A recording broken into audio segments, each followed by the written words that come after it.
They are key concepts in Piaget's theory.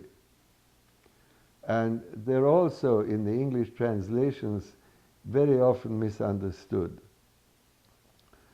Because assimilation has been likened to assimilation in biology, where people say organisms assimilate from the food they sort of put into themselves what they can use.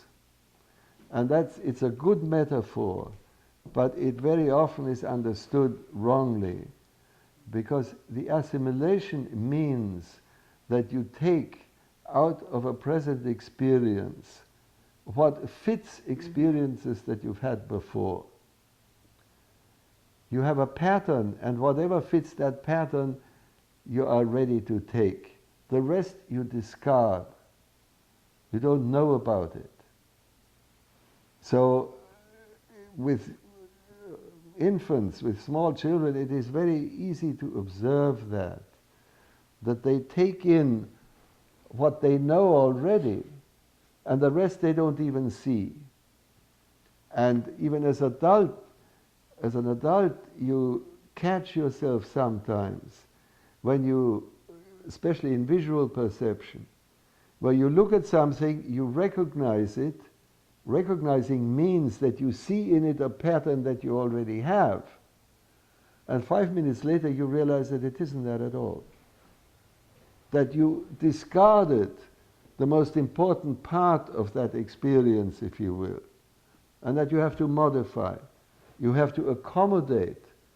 But the accommodation itself is again making another pattern of your own that will fit this situation. So it's a much more complex process in both ways. You read in psychology textbooks that assimilation is taking things out of reality, and accommodation is sort of modifying yourself according to reality.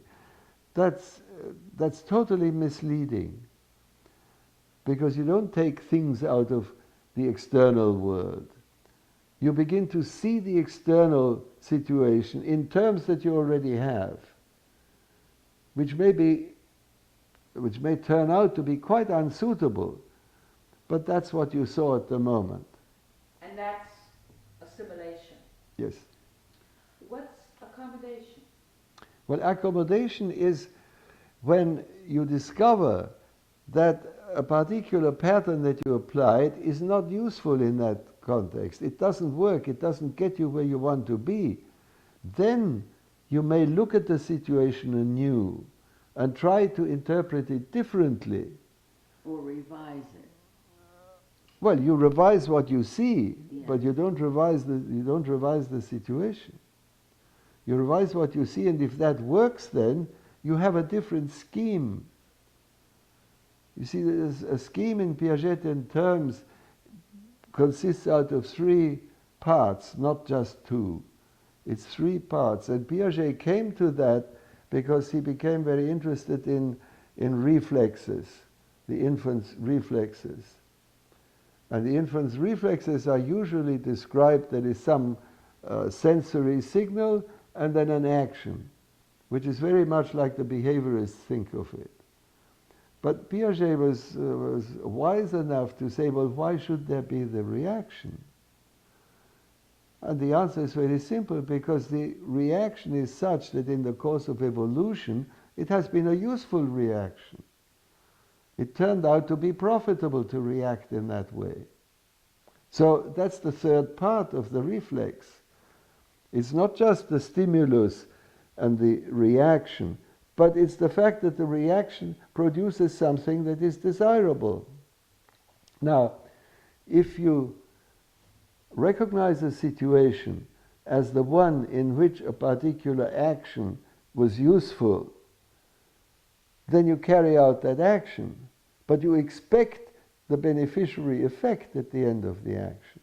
If it doesn't come, if the action doesn't produce what you want, then you have an incentive to accommodate, and that is to change your scheme.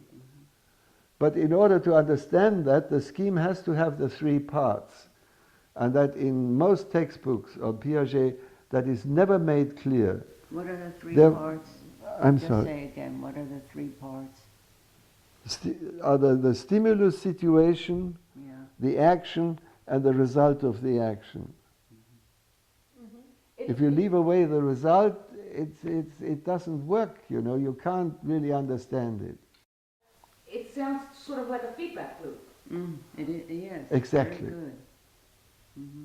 Some people say, give me your feedback, Exactly. forgetting the third component. Precisely. There's a parallel that I made many, many years ago in a paper at a cybernetics meeting.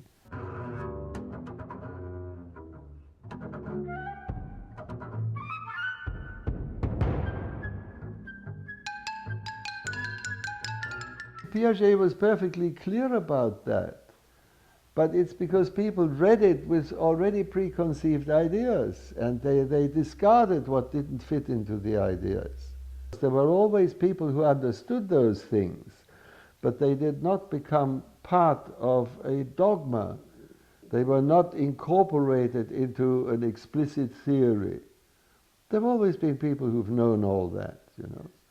They didn't formulate it in a way that suddenly sort of explained it to everyone, you know. It's distorted.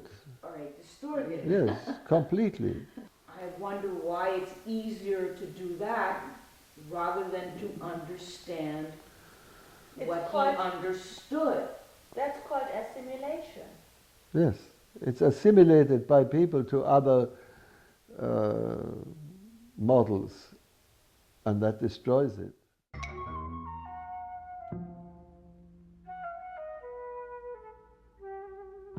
In fact, I think that's a very good illustration, because what happens is that people read Piaget, they interpret what they read according to their own preconceived ideas. Exactly. And then it doesn't work in practice, so they say Piaget is wrong.